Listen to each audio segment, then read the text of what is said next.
आप सभी का इस क्लास में हम देखने वाले हैं इलास्टिसिटी ऑफ डिमांड। हमने अब तक लॉ ऑफ डिमांड देखा है और ऐसी चीज़ें देखी है जो लॉ ऑफ डिमांड को फॉलो नहीं करती, जो उसको बोला जाता है exceptions to the law of demand. अब लॉ ऑफ डिमांड क्या कहता है? लॉ ऑफ डिमांड कहता है कि quantity demanded will be affected by price. ठीक है, कि लॉ ऑफ डिमांड ने बोल दिया कि क्वांटिटी डिमांडेड किससे अफेक्ट होगी? प्राइस से अफेक्ट होंगी। प्राइस जब ऊपर जाएंगी क्वांटिटी डिमांडेड नीचे आएंगी, प्राइस जब नीचे आएंगी क्वांटिटी डिमांडेड ऊपर जाएंगी, तो एक दूसरे के साथ उनका इन्वर्स रिलेशन रहेगा। बट ये जो रिएक्शन होता है क्वांटिटी डिमांडेड का प्राइस के साथ, वो गुड्स के हिसाब से चेंज होता है। तो फॉर एग्जांपल क्लास में दो तरीके के बच्चे हैं। एक बच्चा जो हर चीज़ को बहुत ज़्यादा रिएक्ट करता है,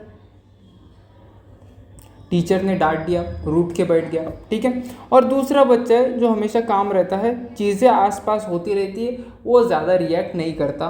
रिएक्शन करता तो है बट उसका जो अमाउंट रहता है, उसका जो क्वांटम रहता है वो बहुत कम रहता है।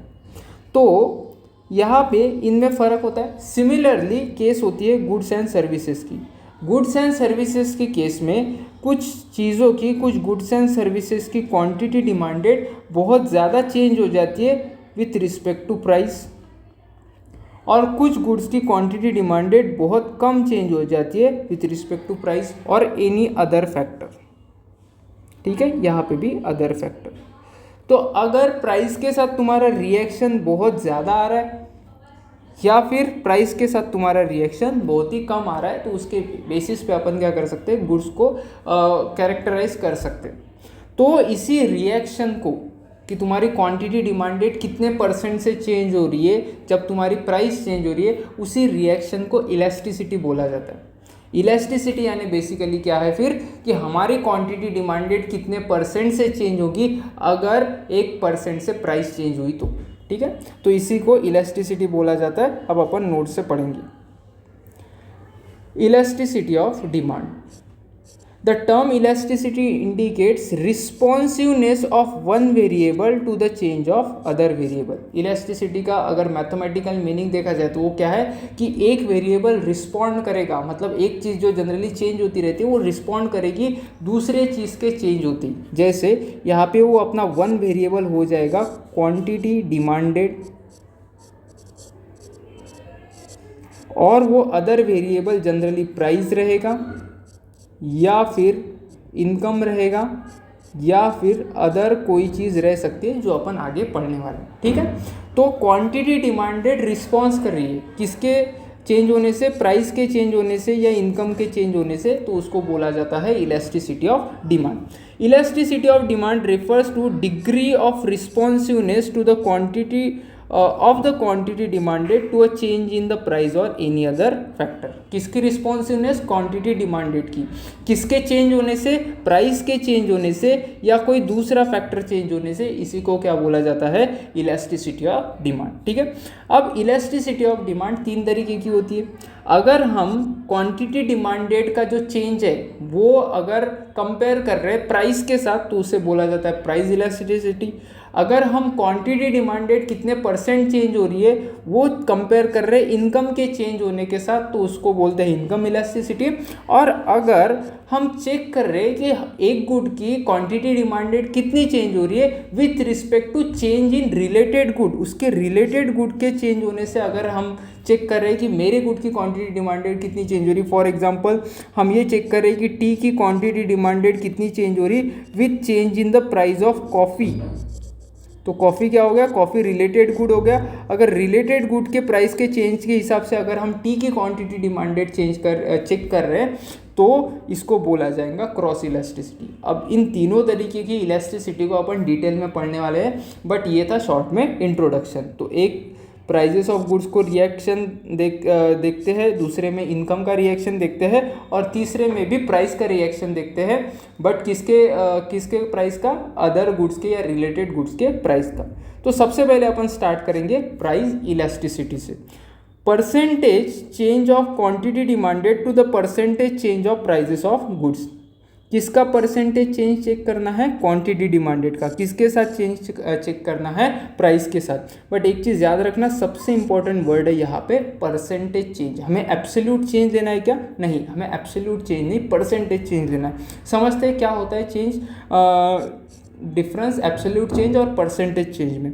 एब्सोल्यूट चेंज मतलब मान लो कोई प्राइस है वो 10 से बढ़कर 20 हो गई, तो इसका एब्सोल्यूट चेंज कितना होगा? 10 रुपये का हो जाएगा।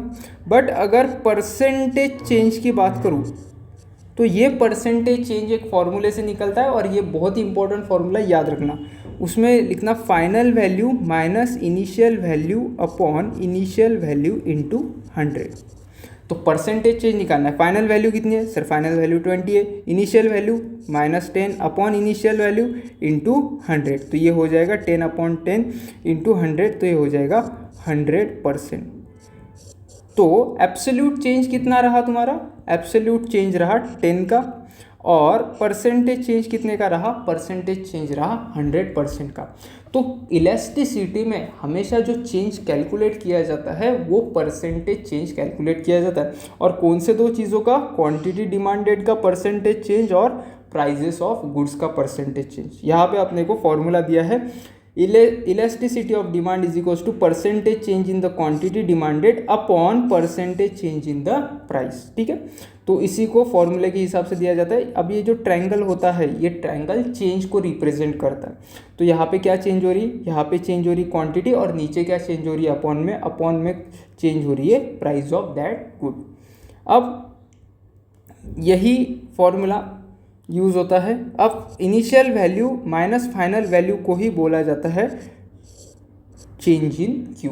ठीक है, मतलब initial value minus final value, final value minus initial value अगर किया तुमने, किसका किया? क्वांटिटी का किया, तो वो हो जाएगा चेंज इन क्यू। और अगर final value minus initial value तुमने प्राइस का किया, तो वो हो जाएगा ट्रायंगल मतलब चेंज इन पी। ठीक है, अब इसी के हिसाब से क्या होता है, एक फॉर्मूला बनाया गया है। ये जो फॉर्मूला आया है, याद रखना, ये जो फॉर्मूला आया है वो एक थोड़े से कैलकुलेशन करने से आया, वो कैलकुलेशन हम देखते हैं। तो ये एब्सोल्यूट चेंज और परसेंटेज चेंज को मिटा देता हूँ। तो क्या किया उन्होंने?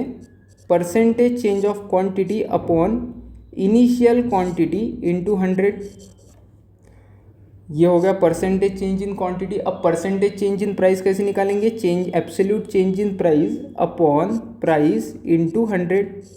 यहाँ पे प्राइस कौन सी लेनी है? पहली वाली, इनिशियल प्राइस। ठीक है, ये 100 हो जाएगा कैंसिल, तो ये क्या रह जाएगा? Change in Q upon change in P upon P. इसी को, ये जो चेंज इन पी है ये न्यूमरेटर में है, ऊपर जाके कहाँ पे चला जाएगा? डिनोमिनेटर में चला जाएगा। और ये जो p है ये डिनोमिनेटर में है, जब ऊपर जाएगा तो न्यूमरेटर में चला जाएगा। तो ये होता है चेंज इन q और अपॉन चेंज इन p into p upon q। तो ये बनता है फॉर्मूला इलास्टिसिटी ऑफ डिमांड का। बट कौन सी इलास्टिसिटी? प्राइस इलास्टिसिटी का। ठीक है, तो ये देखना, change in q upon p into p upon q। इसी को उन्होंने दूसरे तरीके से लिखा है। ठीक है, तो उन्होंने लिखा है चेंज इन q upon q into p upon change इन p। ठीक है, तो ये है q क्या है? ओरिजिनल क्वांटिटी, ओरिजिनल यानी initial quantity. q, change in q क्या है? Difference between initial and final. तो बेसिकली कैसे निकाला जाता है? फाइनल माइनस इनिशियल ये करके निकाला जाता है। p is a original price, original यानी इनिशियल प्राइस, और ट्रायंगल पी यानी चेंज इन प्राइस। कैसे निकालेंगे? Final price upon initial price. ठीक है, ये जो प्राइस इलास्टिसिटी आती है, याद रखना, ये प्राइस इलास्टिसिटी हमेशा निगेटिव में आती है। सर निगेटिव में आने का कारण क्या है? निगेटिव में आने का कारण ये है कि जब तुम्हारी क्वांटिटी डिमांडेड चेंज होगी तो वो ज़्यादा अगर हो गई तो तुम्हारी प्राइस हमेशा कम हो जाएंगी, क्योंकि इन्वर्स रिलेशन है। तो एक अगर परसेंटेज चेंज, एक का परसेंटेज चेंज पॉजिटिव रहा तो दूसरे का परसेंटेज चेंज हमेशा क्या रहेगा? निगेटिव रहेगा।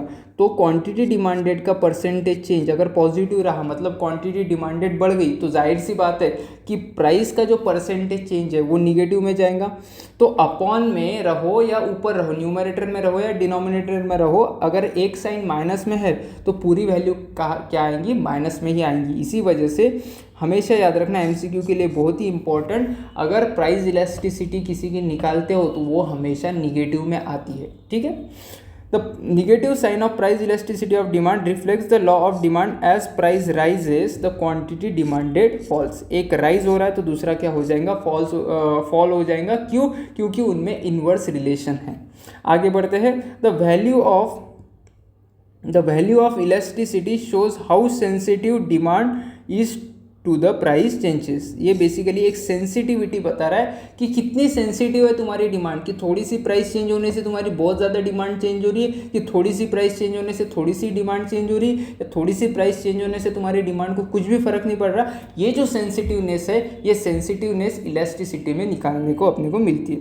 Ranging from negative infinity to zero, ये एमसीक्यू के लिए बहुत ही इंपॉर्टेंट, कि निगेटिव इन्फिनिटी से, क्योंकि डिमांड हमेशा क्या रहती है, निगेटिव में रहती है, तो निगेटिव इन्फिनिटी से कहाँ तक मिलती है, निगेटिव इन्फिनिटी से ज़ीरो तक अपने को प्राइस इलास्टिसिटी ऑफ डिमांड देखने को मिलती है। देखो कौन सी भी इलास्टिसिटी की बात नहीं हो रही है यहाँ पे बात हो रही है सिर्फ प्राइस इलास्टिसिटी की। The negative value indicate that price and quantity are inversely related. Law of demand में भी यही कहा था कि प्राइस और क्वांटिटी क्या है, इन्वर्सली रिलेटेड है। ठीक है, तो लॉ ऑफ डिमांड में प्राइस एंड जो क्वांटिटी है वो इन्वर्सली रिलेटेड रहता है। ये हो गया। Solve the illustration given below, थोड़े से इलस्ट्रेशन से वो सॉल्व करते हैं, और ये जो फॉर्मूला हमने देखा है ये थ्योरेटिकली ना देखते हुए उसको प्रैक्टिकली कैसे अप्लाई कर सकते हैं वो एक बार देख लेते हैं।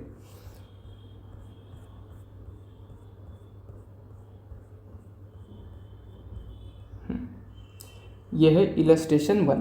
The price of commodity decreases from 6 to 4 and quantity demanded of the goods increases from 10 to 15। देखो एक चीज़ याद रखना, क्या हो रहा है, एक डिक्रीज हो रहा है तो दूसरा क्या हो रहा है, इंक्रीज हो रहा है।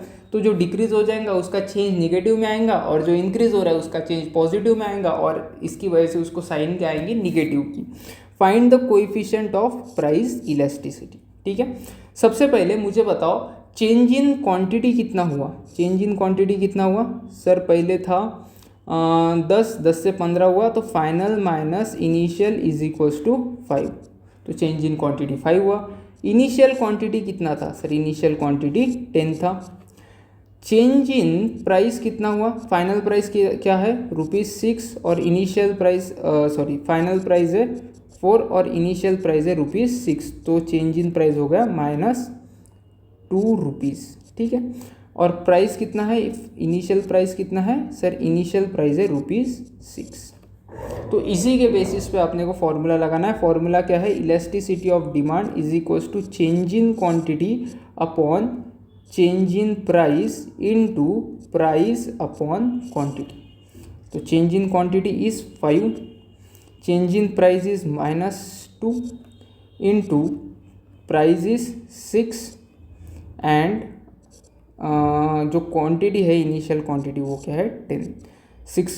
5 6 जा 30 और ये हो जाएगा -20, तो ये हो जाएगा -3/2 इज इक्वल्स टू -1.5, तो 1.5 आ जाएगा तुम्हारा आंसर। ठीक है, तो ये था इलस्ट्रेशन जिसके बेसिस पे अपन ने price elasticity of demand calculate की।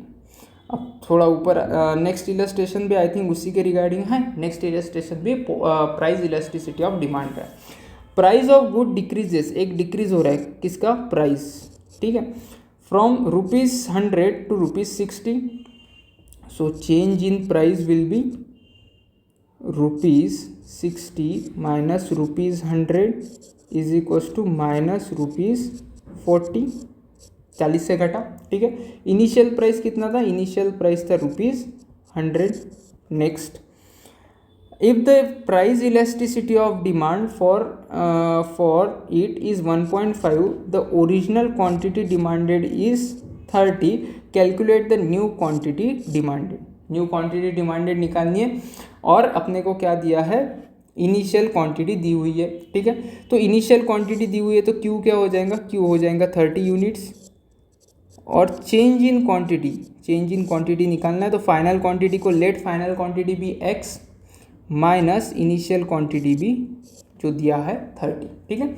अब निकालते हैं तो elasticity of demand is equal to change in quantity upon change in price into price upon quantity is equal to, यहाँ पे नीचे ही लिखना पड़ेगा, इलास्टिसिटी ऑफ डिमांड 1.5 दी है और एक्चुअली ये माइनस में 1.5 देना चाहिए था, उन्होंने प्लस में दिए। तो चेंज इन क्वांटिटी क्या हो जाएंगी, चेंज इन क्वांटिटी हो जाएंगी x minus 30 upon change in demand, sorry change in price हो जाएगी माइनस 40 इनटू प्राइस क्या था 100 अपॉन क्वांटिटी क्या था 30, ठीक है। तो ये आगे सॉल्व करेंगे अपन, तो ये ज़ीरो ये ज़ीरो ये ज़ीरो ये ज़ीरो कैंसिल हो गया, तो ये रह गया 1.5 into 12 is equals to x minus 30, ठीक है। तो 1.5 इंटू 12 ये हो जाएगा 18 is equals to x minus 30, तो ये उधर चला जाएगा तो ये हो जाएगा 18 plus 30 is equals to x, therefore x is equals to 48। अब एक चीज़ समझना, प्राइस इलास्टिसिटी देने के बावजूद उन्होंने प्लस में लिया है, मतलब माइनस में देनी चाहिए थी 1.5 तो प्लस 1.5 दिया। इसका मतलब क्या है समझना, इसका मतलब उन्होंने एब्सोल्यूट जो इलास्टिसिटी है वो कंसिडर की है, जिसमें प्लस माइनस दोनों भी प्लस में लिखेंगे। इसी वजह से जो यहाँ पे जो चेंज अपन लेने वाले हैं, ये जो चेंज अपन ने लिया था वो भी चेंज अपने को कैसा लेना पड़ेगा, एब्सोल्यूट लेना पड़ेगा। इसी वजह से यहाँ पे आके मैंने क्या किया, उसको प्लस में कर दिया, ना कि माइनस में लिखा, ठीक है। तो इसके हिसाब से जो इलास्टिसिटी है वो कितनी, जो फाइनल क्वांटिटी है वो फाइनल क्वांटिटी कितनी आ गई 48 यूनिट्स की। अगर हम एब्सोल्यूट नहीं कंसिडर करते और दोनों, तो ये माइनस 1.5 में लिखना पड़ता और दोनों माइनस की साइन क्या हो जाती, कैंसिल हो जाती है, आंसर वही आता, ठीक है। तो समझना, अगर पॉजिटिव में प्राइस इलास्टिसिटी दी है तो इसका मतलब क्या है कि वो एब्सोल्यूट फिगर दिया है उन्होंने। इसी वजह से जो चेंजेस लेने हैं तुम्हें, चेंज इन पी जो लेना है और चेंज इन क्यू लेना है, वो दोनों भी पॉजिटिव में लेना है, एक निगेटिव में नहीं लेना है ये। और अगर इलास्टिसिटी ऑफ डिमांड निगेटिव में दिया है तो तुम्हें एब्सोल्यूट चेंज लेना है, मतलब अगर निगेटिव में आ रहा है तो निगेटिव और पॉजिटिव में आ रहा है तो पॉजिटिव लेना है। तो इंस्टीट्यूट के एग्जाम्पल के हिसाब से अपने को क्या होना पड़ेगा, चेंज होना पड़ेगा, ठीक है। तो ये दो हो गए। अब नेक्स्ट थोड़ा आगे बढ़ते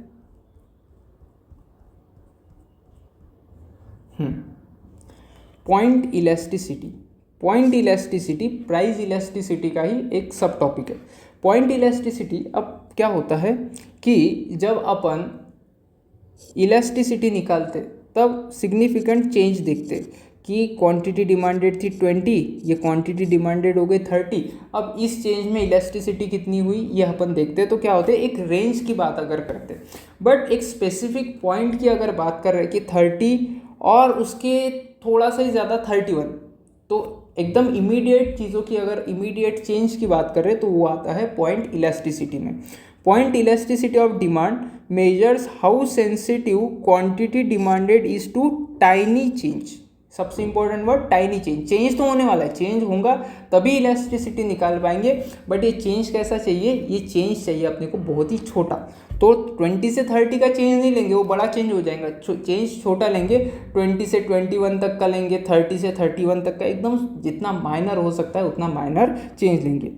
change in price at specific point on the demand curve. अब बेसिकली जो इलास्टिसिटी निकालते हैं वो डिमांड कर्व पे निकालते हैं। तो यहाँ पे क्या बोल रहे हैं, देखो ये क्वांटिटी है और ये इमीडिएट उसके बाजू में थोड़ा सा चेंज है, तो ये क्या है कि एक पॉइंट पे हमें इलास्टिसिटी निकालनी है, ऐसा बोला जाता है। क्योंकि वो जो चेंज है वो इतना स्मॉल है कि ग्राफ पे अगर ड्रॉ करोगे तो वो एक पॉइंट ही आ रहा है, ठीक है। It is useful for analysing very small price changes which helps in settling optimal prices. Optimal price क्या होनी चाहिए ये निकालने के लिए अपने को पॉइंट इलास्टिसिटी काम में आता है। अब पॉइंट इलास्टिसिटी कैलकुलेट करने का जो फॉर्मूला है वो प्राइस इलास्टिसिटी जैसा ही है। अब प्राइस इलास्टिसिटी क्या बोलती है कि change in quantity upon change in price into price upon quantity. ये फॉर्मूला अपन ने निकाला था। बस ये फॉर्मूले में एक चेंज करना है कि ये जो change in quantity upon change in price लिया ना, ये लार्ज चेंज है। ये जो ट्रायंगल है ये लार्ज चेंज को रिप्रेजेंट करता है। तो इसी वजह से ऐसी कोई जो ये है वेरिएबल है उससे अपने को रिप्लेस करना है जिससे स्मॉल चेंज रिप्रेजेंट हो। तो ये जो स्मॉल चेंज है वो स्मॉल चेंज रिप्रेजेंट किया जाता है स्मॉल डी से। So change small change in Q upon small change in price into price upon quantity. बस एक ही जगह पे अपन ने चेंज किया कि जहाँ पे पहले ट्रायंगल था वहाँ पे अपन ने क्या लिख दिया, वहाँ पे अपन ने स्मॉल डी लिख दिया है, क्योंकि small D represents change but very small level. So change in quantity upon change in price is a derivative of quantity with respect to price। Derivative है, डेरिवेटिव यानी यहाँ पे ये वर्ड छोड़ दिया तो भी चलेगा, डेरिवेटिव यानी small change. P is the price at that point and Q is the quantity at that point. अब चेंज इतना स्मॉल है कि यहाँ पे जो P और Q आएगा वो एग्जैक्ट उस पॉइंट की प्राइस आएंगी, उस पॉइंट की प्राइस आएंगी और उस पॉइंट की क्वांटिटी, ठीक है। यहाँ पे इनिशियल फाइनल का कोई कंसेप्ट नहीं रहेगा क्योंकि चेंज ही बहुत छोटा है। It is in simpler terms point elasticity uses price quantity ratio and the slope of demand curve at a specific point. किसकी बात करें? At a specific point two determine how much demand changes with small price change. Small price change से small demand change कैसे हो रही है, बस यही निकालना है और एट स्पेसिफिक पॉइंट निकालना है। इसी को बोला जाता है पॉइंट इलास्टिसिटी। बट उन्होंने एक चीज़ यहाँ पे बताई है कि and the slope of demand curve. In simpler term point elasticity uses price and quantity ratio. Price and quantity ratio मतलब किसकी बात कर रहे? ये बात कर रहे price and quantity ratio, price and quantity ratio. और किसकी बात कर रहे हैं? And slope of demand. तो ये हो जाता है स्लोप ऑफ डिमांड, ठीक है, स्लोप ऑफ डिमांड। तो बस वही चीज़ है जो अपना फॉर्मूला है ना, उन्होंने क्या किया है वो फॉर्मूले को किसके टर्म्स में बताया है, वो फॉर्मूले को उन्होंने बस एक थ्योरेटिकली लिखा है। तो वही फॉर्मूला है, कुछ चेंज नहीं है, ठीक है। तो ये है पॉइंट इलास्टिसिटी। इतना इंपॉर्टेंट टॉपिक नहीं है बट एमसीक्यू बन सकते हैं, ठीक है। आगे बढ़ते हैं आर्क इलास्टिसिटी पे। The elasticity may be calculated over the range of price. जैसे नॉर्मल इलास्टिसिटी अपन रेंज ऑफ प्राइस पे कैलकुलेट करते हैं, एक स्पेसिफिक रेंज का चेंज कैलकुलेट करते हैं, उसकी जैसे ही when price and quantity changes are discrete and large and we have to measure the elasticity over an arc of a demand curve. यहाँ पे क्या हो रहा है, यहाँ पे जो चेंज है ना ये चेंज बहुत बड़ा है। यहाँ पे हम डायरेक्ट ए से बी तक जा रहे हैं, ठीक है, यहाँ पे हम ए से बी तक जा रहे हैं और ये जो ए से बी तक का गैप है ना, ये गैप बहुत बड़ा है। तो इस केस में कैसे कैलकुलेशन होंगे याद रखना, थोड़े से कैलकुलेशन में चेंज होंगे। सबसे पहला, an arc elasticity can be found using formula we drop the minus sign and uses absolute value. Absolute value use करेंगे, माइनस साइन को ड्रॉप करेंगे। तो इंस्टीट्यूट ने मॉड्यूल में कभी कभी माइनस साइन को ड्रॉप किया है, कभी कभी कंसिडर किया है, बट बहुत सारे एमसीक्यूज जो मैंने देखे हैं उसमें क्या है माइनस साइन कंसिडर किया। तो हम माइनस साइन को ध्यान में रख के चलेंगे, ठीक है। अब इलास्टिसिटी ऑफ प्राइस अगर निकालनी है तो क्या करते हैं, final quantity minus initial quantity, तो change in quantity upon change in price. अब इनटू अपन इनिशियल प्राइस लेते हैं अपॉन इनिशियल क्वांटिटी लेते हैं। बट यहाँ पे थोड़ा चेंज करना है। यहाँ पे चेंज क्या करना है, यहाँ पे इनिशियल प्राइस और इनिशियल क्वांटिटी ना लेते हुए हमें क्या लेना है, एवरेज प्राइस और एवरेज क्वांटिटी।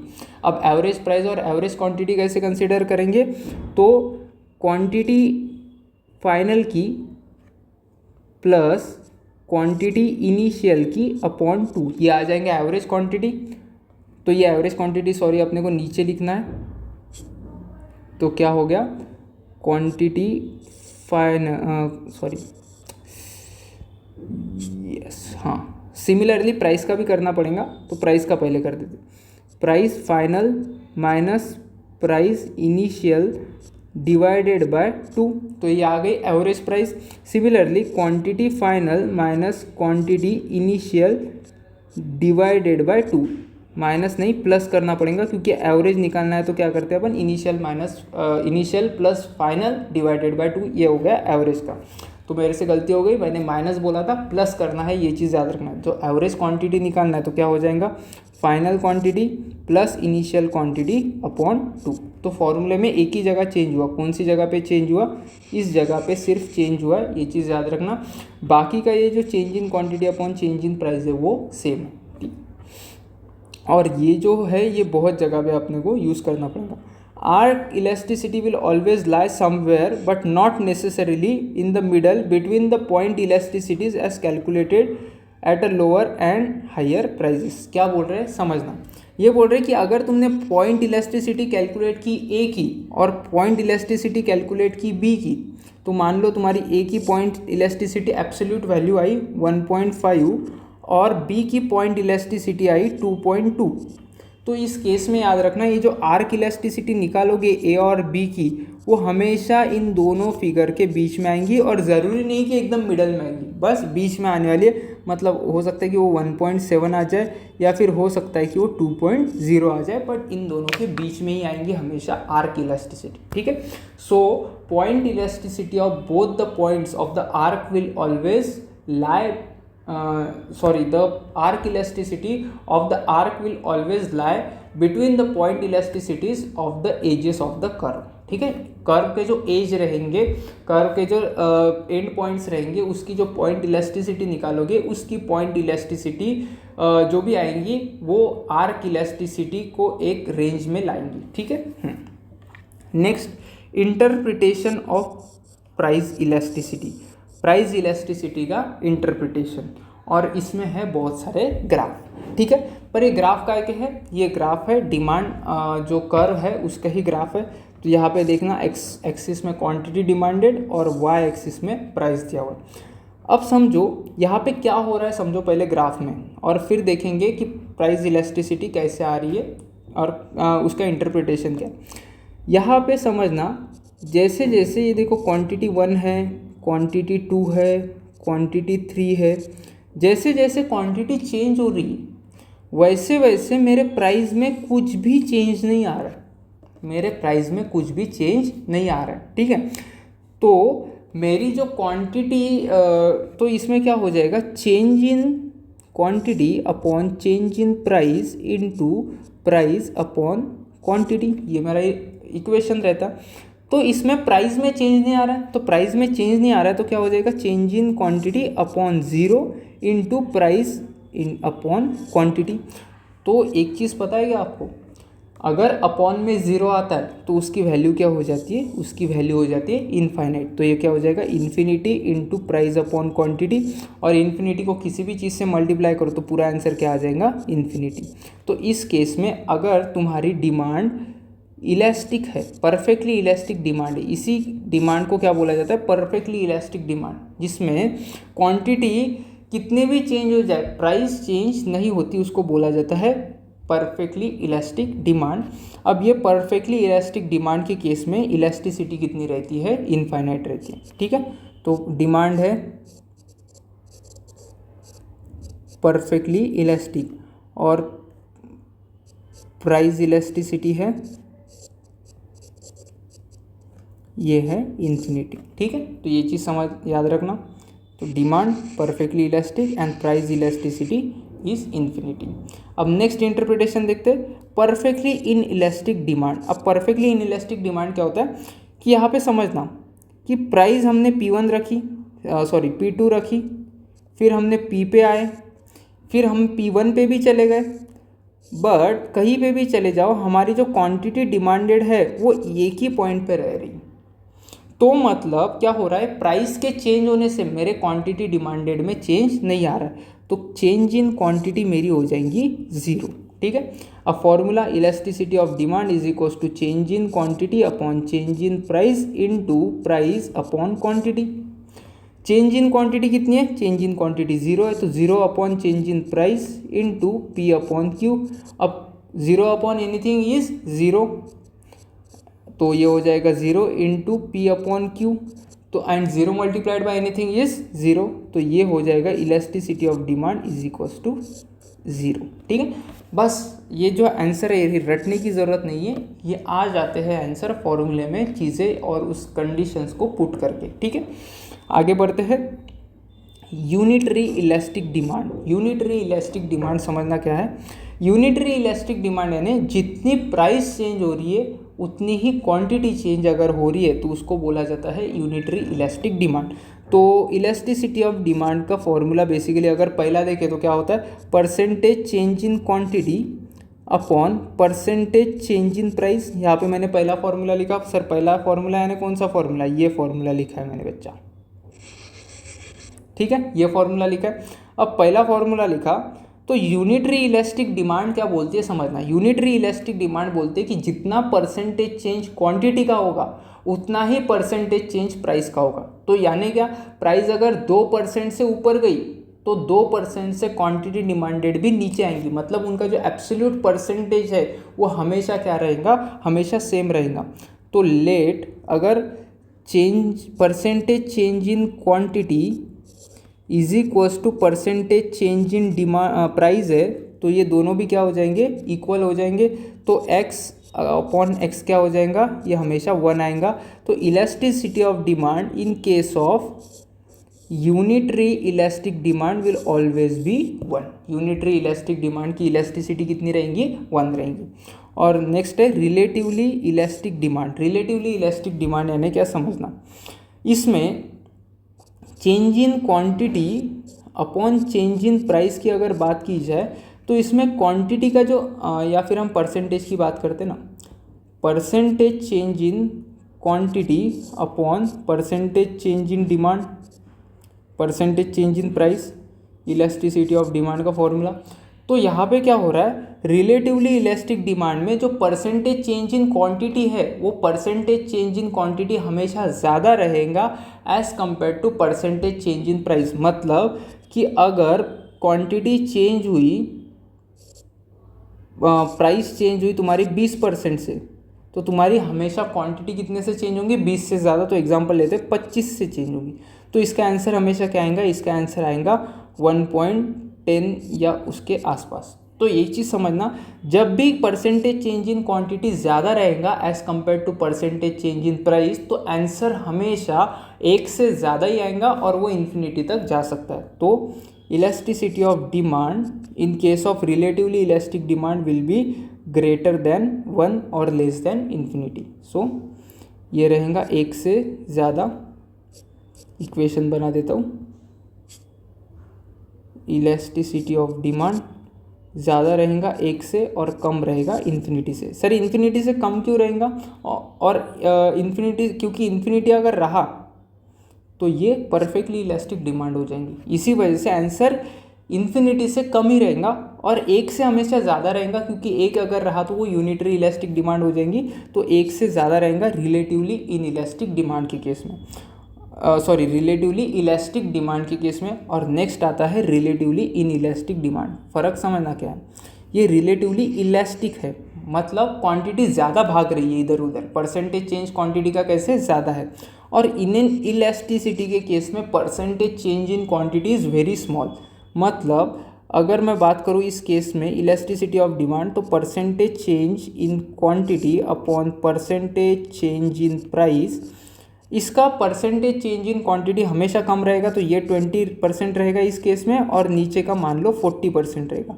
तो इसका आंसर हमेशा क्या आएगा, इसका आंसर हमेशा, अब इसका तो आंसर 0.5 आता है, बट ऐसे रिलेटिवली इन इलास्टिक डिमांड का आंसर हमेशा, उसकी इलास्टिसिटी का आंसर 1 से कम ही आएगा, 1 से कम आएगा और 0 से ज़्यादा आएगा। सो ये हो जाएंगे elasticity of demand is greater than 0 but less than 1। तो ये रिलेटिवली इन इलास्टिक का ये हो गया फॉर्मूला। अब यही सारी जो चीज़ें अपन ने बोली है यहाँ पे डिस्कस की है उसको क्या करेंगे अपन समराइज करेंगे। तो अगर मेरी इलास्टिसिटी ऑफ डिमांड ज़ीरो है तो डिमांड कैसी है, इन इलास्टिक डिमांड। ज़ीरो से लेके 1 तक अगर है तो उसको क्या बोलते हैं, रिलेटिवली इन इलास्टिक डिमांड। अगर एग्जैक्टली 1 है तो उसको बोलते हैं यूनिटरी इलास्टिक डिमांड।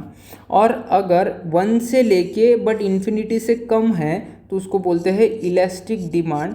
और अगर इन्फिनिटी है तो उसको बोलते हैं perfectly elastic demand, perfectly elastic demand. तो ये है, ये स्केल याद रखने के लिए है, ठीक है। अब ये जो प्राइस इलास्टिसिटी रहती है या कोई भी इलास्टिसिटी रहती है, इसको कैलकुलेट करने के एक से ज़्यादा तरीके रहते हैं, वो अपन देखेंगे। Method of calculation of price elasticity, method of calculation of price elasticity. उसमें 3 मेथड्स रहती है, एक तो रेशियो मेथड, दूसरा जोमेट्रिक मेथड, उसको पॉइंट मेथड भी बोलते हैं, तीसरा आउटले मेथड, उसको टोटल एक्सपेंडिचर मेथड भी बोलते हैं। सबसे ज़्यादा इंपॉर्टेंट है आउटले मेथड, क्योंकि वो थोड़ा यूनिक टॉपिक है। रेशियो मेथड अपन ऑलरेडी पढ़ चुके हैं। कैसा, ये जो हमने सॉल्व किया ये सारा रेशियो मेथड से सॉल्व किया। यहाँ पे भी हमने इलास्टिसिटी ऑफ डिमांड निकाली, तो निकालिए तो कौन सा मेथड यूज़ किया होगा ना, तो कौन सा मेथड यूज़ किया अपन ने, रेशियो मेथड यूज़ किया। क्योंकि हमने क्या किया, चेंज निकाला, परसेंटेज चेंज निकाला किसका, क्वांटिटी का, और उसको डिवाइड किया परसेंटेज चेंज इन प्राइस से। तो दोनों के चेंज का हमने बेसिकली रेशियो लिया है और आंसर लाया है। इसी वजह से उस मेथड को जो अपन ने यूज़ किया अब तक उसको बोला जाता है रेशियो मेथड। हम स्टार्ट करेंगे ज्योमेट्रिक मेथड से, ठीक है। बहुत ही इंटरेस्टिंग मेथड है। अब ये क्या है कि आंसर सेम आएगा इनसे, बट मेथड या जो कैलकुलेशन का जो तरीका है वो कैलकुलेशन का तरीका हमेशा डिफरेंट आएगा। पॉइंट इलास्टिसिटी ऑफ डिमांड निकालनी है किसके मेथड से, जोग्राफिक मेथड से। पॉइंट इलास्टिसिटी यानी उस पॉइंट तक का, ठीक है। तो फॉर्मूला क्या है, lower segment of demand curve below the point L below the point and upper segment of demand curve below about the given point. समझना, मान लो मैं पी की इलास्टिसिटी, पॉइंट इलास्टिसिटी निकाल रहा हूँ, तो वो क्या बोल रहे हैं, जो लोअर सेगमेंट है उसकी लेंथ को गिनना, मान लेते वो आ रही 10, और फिर अपर सेगमेंट की लेंथ को गिनना, मान लेते वो आ रही 12, और क्या करना, लोअर सेगमेंट की length divided by upper segment की लेंथ, और जो भी आएगा वो तुम्हारा रहेगा पॉइंट इलास्टिसिटी, ठीक है। वो तुम्हारा क्या रहेगा, पॉइंट इलास्टिसिटी। तो इस केस में मुझे बताओ पॉइंट इलास्टिसिटी कैसे कैलकुलेट की तुमने पॉइंट इलास्टिसिटी कैलकुलेट की एज पर डिमांड कर्व। डिमांड कर्व को यूज़ करके ग्राफिकल रिप्रेजेंटेशन की मदद से तुमने पॉइंट इलास्टिसिटी कैलकुलेट की, और इसी पॉइंट इलास्टिसिटी कैलकुलेशन करने के तरीके को बोला जाता है ज्योमेट्रिक मेथड, और उसको बोला जाता है पॉइंट मेथड। पॉइंट मेथड बोले जाने का कारण क्या है, क्योंकि हमेशा क्या कैलकुलेट की जाती है इस केस में, पॉइंट इलास्टिसिटी, ठीक है। तो समझना, lower divided by upper, L divided by you, length of lower segment divided by length of upper segment, तो ये आ जाएंगी पॉइंट इलास्टिसिटी। अब समझना, यहाँ पे अगर ध्यान से ग्राफ देखा जाए तो, ध्यान से, ये तो अपन ने ऐसे ही कैलकुलेट किया, अगर ध्यान से इस ग्राफ को देखेंगे तो क्या हो रहा है, इस P की बात करते हैं। P में क्या है, अगर नीचे की सेगमेंट की लेंथ की जाए और ऊपर की सेगमेंट की लेंथ, तो L अपॉन U हमेशा सेम आ रहा है, मतलब L भी x है तो U भी कितना आ रहा है, x आ रहा है, तो x upon x is equals to 1। तो यहाँ पे देखना इलास्टिसिटी ऑफ डिमांड क्या आ रही है, 1 आ रही है। अब P2 की बात करते हैं। P2 के केस में क्या हो रहा है कि अपर सेगमेंट आ रही है छोटी और लोअर सेगमेंट बहुत ज़्यादा आ रही है, लोअर सेगमेंट बहुत ज़्यादा आ रही है। तो length of lower segment is far greater than length of upper segment, और अगर न्यूमरेटर बहुत ज़्यादा है तो आंसर क्या आएगा, 1 से ज़्यादा। तो इसी वजह से इसका आंसर कितना आ रहा है, 1 से ज़्यादा आ रहा है, ठीक है। और यहाँ पे अपर सेगमेंट तो है ही नहीं, और लोअर सेगमेंट कितनी है, 0। अपर सेगमेंट है ही नहीं, अपर सेगमेंट है नहीं तो इन्फिनिटी आ गया, ठीक है। अपर सेगमेंट है नहीं और अपर सेगमेंट है नहीं और लोअर सेगमेंट बहुत ज़्यादा है, तो लोअर सेगमेंट कुछ भी हो, अगर upper segment is 0, anything divide by 0 is infinity. Similarly इस पॉइंट पे देखना, इस पॉइंट पे अपर सेगमेंट तो है बट लोअर सेगमेंट 0 है, सॉरी यहाँ पे गलत हो गया, यहाँ पे क्या हो गया, यहाँ पे लोअर सेगमेंट ज़ीरो है, अपर सेगमेंट तो है, तो anything divide by zero is zero. तो हमेशा L अपॉन यू का फॉर्मूला यूज़ करना है और उसके बेसिस पे जोमेट्रिक मेथड से तुम्हें क्या कैलकुलेट करना है, इलास्टिसिटी कैलकुलेट करना है। बट कौन सी इलास्टिसिटी, पॉइंट इलास्टिसिटी कैलकुलेट करना है ग्राफिकल रिप्रेजेंटेशन के हिसाब से, ठीक है। अब इस पे क्या समझ में आता है कि मिड पॉइंट के अबव हमेशा इलास्टिसिटी कितनी रहती, एक से ज़्यादा, और मिड पॉइंट के नीचे हमेशा इलास्टिसिटी कितनी रहती, एक से कम। तो ये अपना MCQ पॉइंट बन सकता है कि मिड पॉइंट के above elasticity will always be greater than 1 and mid point के नीचे elasticity will always be smaller than 1। And what is mid point is P here in this case. और extreme ends की बात करूँ तो ऊपर के एक्सट्रीम एंड जहाँ पे तुम्हारा जो डिमांड कर्व है वो प्राइस के ग्राफ को यानी वाई एक्सिस को टच कर रहा है, तो वहाँ पे इन्फिनिट इलास्टिसिटी आ रही है, और जहाँ पे तुम्हारा डिमांड कर्व एक्स एक्सिस को टच कर रहा है वहाँ पे ज़ीरो इलास्टिसिटी आ रही है, ठीक है। तो ये एक्सट्रीम की भी बात अपन ने कर ली। अब अगर हमें पॉइंट इलास्टिसिटी नहीं निकालनी है और हमें निकालनी है कर्व आर्क इलास्टिसिटी, कौन सी इलास्टिसिटी निकालनी है, आर्क इलास्टिसिटी। तो आर्क इलास्टिसिटी के केस में जो चीज़ें हैं वो थोड़ी डिफरेंट होंगी। डिफरेंट इन व्हाट सेंस, तो यहाँ पे अगर हमें इस और इस पॉइंट की इलास्टिसिटी निकालनी है ना, तो पहले इस कर्व से एक हमें टेंजेंट ड्रॉ करना पड़ेगा, ठीक है। एक टेंजेंट ड्रॉ करना पड़ेगा उस कर्व से, और उसकी अपने को जहाँ पे वो टेंजेंट टच होता है उसकी अपने को निकालनी पड़ेगी पॉइंट इलास्टिसिटी, उसकी निकालनी पड़ेगी पॉइंट इलास्टिसिटी। अब वो कैसे निकालेंगे, देखो यहाँ पे ये पॉइंट हो गया, तो ये आ गया अपर सेगमेंट और ये आ गया लोअर सेगमेंट। तो ये क्या है, L अपॉन, फॉर्मूला वही रहेगा L अपॉन यू। यहाँ पे समझना जो एक्चुअल कर्व है वो एक्चुअल कर्व की लेंथ का कोई भी लेना देना नहीं है, एक्चुअल कर्व की लेंथ का कोई भी लेना देना नहीं है, लेना देना है उस टेंजेंट की लेंथ का, ठीक है, उस टेंजेंट की लेंथ का लेना देना है। तो उस टेंजेंट के लेंथ के बेसिस पे हम आर्क इलास्टिसिटी भी निकाल सकते हैं। तो क्या ज्योमेट्रिक मेथड से सिर्फ पॉइंट इलास्टिसिटी निकलती है? यस, ज्योमेट्रिक मेथड से पॉइंट इलास्टिसिटी ही निकलती है, बट उस पॉइंट इलास्टिसिटी का यूज़ करके हम आर्क इलास्टिसिटी भी निकाल सकते हैं, ठीक है। तो arc elasticity is equals to point elasticity of tangent to the curve या सेंटर ऑफ द कर्व। ये कर्व का हमेशा क्या होना चाहिए, सेंटर होना चाहिए, ठीक है, क्योंकि टेंजेंट तो कौन से भी पॉइंट पे ड्रॉ कर किया जा सकता है, तो उस कर्व की उस आर्क इलास्टिसिटी अपने को सेंटर पे मिल जाएगी। अब लास्ट मेथड आता है आउटले मेथड, ठीक है, और वो आउटले मेथड अपन नेक्स्ट लेक्चर में डिस्कस करेंगे, ठीक है। तब तक के लिए गुड बाय।